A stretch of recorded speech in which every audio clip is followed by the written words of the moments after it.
Bueno, muchas gracias Maggie por toda esta información y seguimos en tema porque le damos la bienvenida al representante de la Organización Panamericana para la Salud en Uruguay, a Giovanni Escalante. Bienvenido, doctor. Buenos días, ¿cómo está? A nivel internacional, comparando y un poco a la luz de lo que decía el infectólogo Sabio, ¿Uruguay cómo viene haciendo su trabajo entonces? Mire, a nivel internacional creo que Uruguay ha logrado desarrollar un conjunto de medidas esenciales e integrales. Porque los resultados de la evolución de la curva muestra que, a diferencia de otros países, está teniendo una progresión, digamos, alrededor del 9%. Porque hemos visto que la tasa de progresión de otros países va por encima del 30%. Eso significa que el crecimiento de la curva cada día es más alta y, por tanto, eso va a sobrecargar los servicios de salud. Entonces, es una muestra de cómo Uruguay ha tomado a tiempo todas las medidas, pero también es una señal de que debe de continuar con todas las medidas a lo largo del tiempo. El doctor decía que es fundamental lo que cada uno hace desde su granito de arena, digamos, al quedarse en casa si tiene esa posibilidad y al tener todas las medidas de higiene.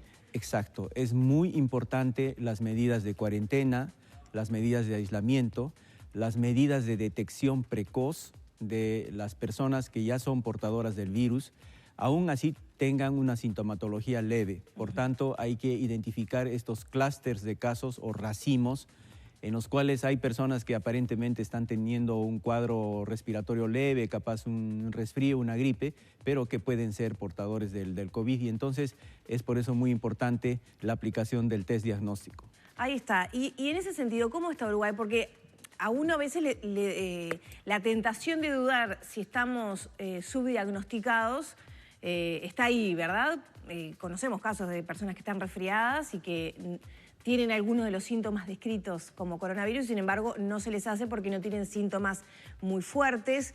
Y también conozco casos de personas que, como estuvieron en contacto con otras, no tienen síntomas, pero se lo hicieron de forma privada y sí lo tienen. El que no tiene esa posibilidad o no se le ocurre puede estar contagiando. ¿Cómo estamos en ese sentido? ¿Estamos subdiagnosticados? ¿Pensamos que cuánto más podría haber de lo que efectivamente sabemos? Yo diría que lo que tenemos que buscar es una estrategia combinada de rastreo epidemiológico, o sea, es una medida de salud pública con una medida laboratorial. Y en ese sentido, ya el Ministerio de Salud Pública está haciendo todo lo necesario para dotar de los test diagnósticos. Estos test que realmente se está desarrollando una producción propia a través de UDELAR y el Instituto Pasteur, y celebramos mucho. Ellos han podido hacer una tecnología apropiada y de tal manera la capacidad se va a ir incrementando en el tiempo. Pero como decía anteriormente, es importante detectar esos casos índice, que pueden ser incluso asintomáticos o con sintomatología leve. ¿Y cómo se detectan los casos índice? Lo importante es justamente el antecedente, dónde ha estado circulando esa persona, con quién ha estado circulando y si ha vulnerado, ¿no?, las medidas de aislamiento o cuarentena. Es decir, una persona que salió, se fue de repente a una reunión social y comenzó con alguna sintomatología, entonces ese ya es un potencial caso índice. ¿Y eso es posible cuando ya estamos hablando de casos autóctonos? Sí, es posible, porque yo creo que hay que apelar a la conducta cívica de la población, en particular porque ya hay un app que el Ministerio de Salud Pública y también otros innovadores han creado, y en esa app yo puedo incluso autorreportar si tengo alguna sintomatología y rápidamente me pueden hacer el test. Ya están utilizando la experiencia coreana en cuanto al diagnóstico laboratorial, digamos, no necesariamente en los servicios, sino a través de unidades móviles que permitan hacer, digamos, el diagnóstico. Sí, esta mañana estuvimos hablando en profundidad de las posibilidades de esa aplicación. Uruguay está haciendo en el entorno de 400 test por día, más o menos, según las comunicaciones diarias del gobierno. ¿Cuántos más debería hacerse? ¿Hay un número? Bueno, no hay un número, sino está en función a la capacidad también de dotación de los test diagnósticos. Entiendo yo de que para el fin de semana iba a haber un incremento hasta de 1000 test.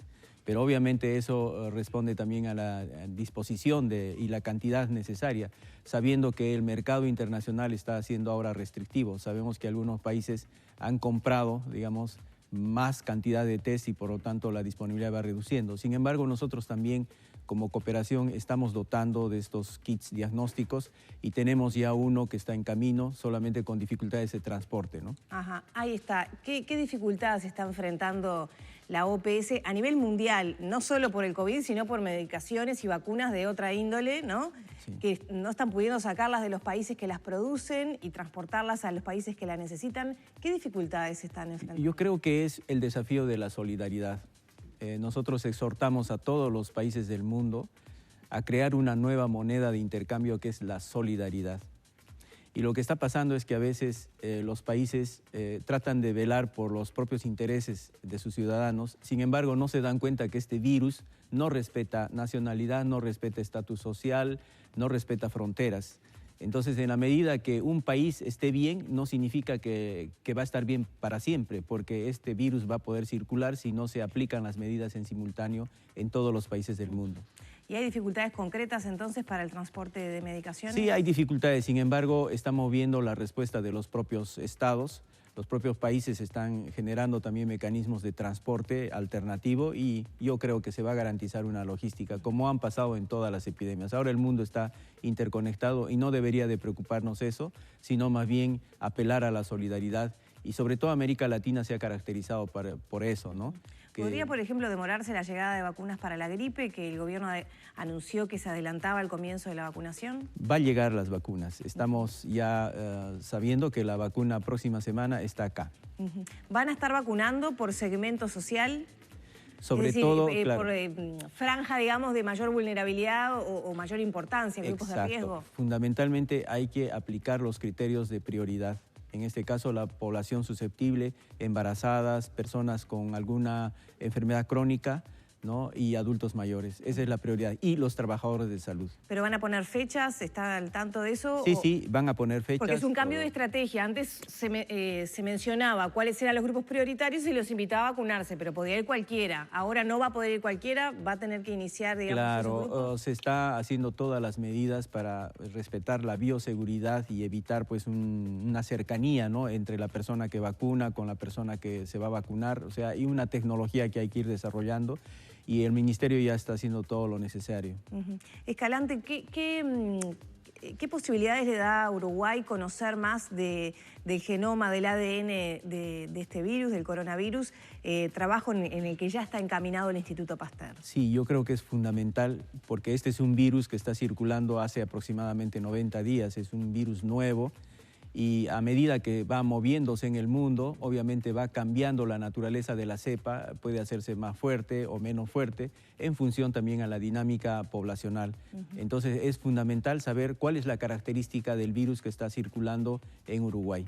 ¿En América Latina ya está identificado en alguna zona? Bueno, hay un conjunto de laboratorios que está haciendo la tipificación. Entendemos que incluso hay un mapeo de las características de la cepa en todo el mundo. Yo creo que eso va a ir produciendo mejor capacidad de respuesta. ¿Qué debemos esperar para los próximos días entonces? Si todo sigue como viene planificándose. La curva se va a ir aplanando.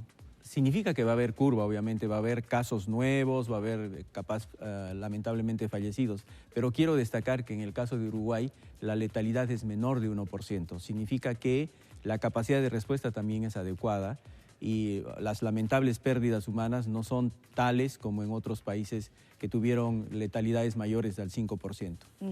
O sea que si nada cambia, que también... Acá han pasado cosas inesperadas, ¿no? Sí. Pero si nada cambia, en Uruguay no va a haber una explosión de casos. Claro, no va a haber una explosión de casos, pero la idea es mantener todas las medidas en el tiempo, pedir a la población mucha paciencia. Sabemos que hay la tentación de que ya esto terminó. La idea es más bien tener la paciencia suficiente de respetar, ¿no?, las medidas de reclusión en casa, estar siempre atento a la sintomatología, todas las medidas de higiene, a fin de evitar justamente la cadena de contagio. En la medida que no estamos cerca, el contagio es menor. ¿Cuánto tiempo supone usted, a raíz de la información que maneja, que vamos a tener que mantener estas medidas? Mire, hay que reevaluar después de la semana de turismo. Esto hay que reevaluar constantemente. En función a cómo va la dinámica de la curva, se sabrá. Por eso también es muy importante aplicar todas las medidas necesarias de epidemiología, ¿no?, hacer cálculos con indicadores precisos y eso va a permitir saber ¿no?, cuándo se va a ir, digamos, aflojando las medidas. Uruguay empezó tarde con las medidas, es decir, hubo quizá una falta de apreciación al inicio de esta pandemia que todavía no había llegado, pensando que era poco probable. Recuerdo ir al Ministerio de Salud y las autoridades, bueno, mencionar que era una alerta, que se estaban preparando, pero que la llegada del COVID era algo poco probable en el corto plazo.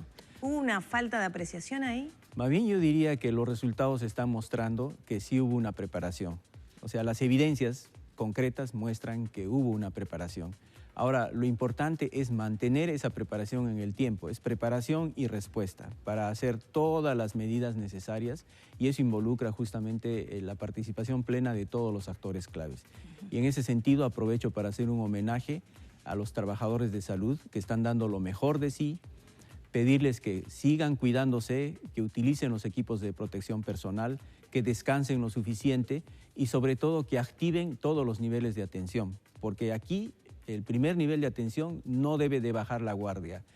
Hay que mantener los otros programas de salud pública, porque si no, si dejamos de hacer todos los programas de salud pública, la atención en domicilio, la atención en primer nivel puede alterarse y puede complejizarse el escenario de la salud pública en Uruguay. ¿En Uruguay está resentida, digamos, la atención en los otros aspectos de salud, como usted mencionaba? No, yo diría más que todo es una exhortación, porque sabemos que están en constante revisión y análisis, están siempre preocupados por mirar que todos los dispositivos estén activados. Aquí la alianza es población, es comunidad en su conjunto, servicios de salud, trabajadores de salud. Y en ese sentido también hay que exhortar a las universidades que tienen ahí, vamos a decir, un semillero de nuevos trabajadores de salud y que ahora, no importando que son estudiantes, pueden involucrarse, digamos, progresivamente en esta atención urgente a esta epidemia. Muchísimas gracias por su tiempo. Un placer.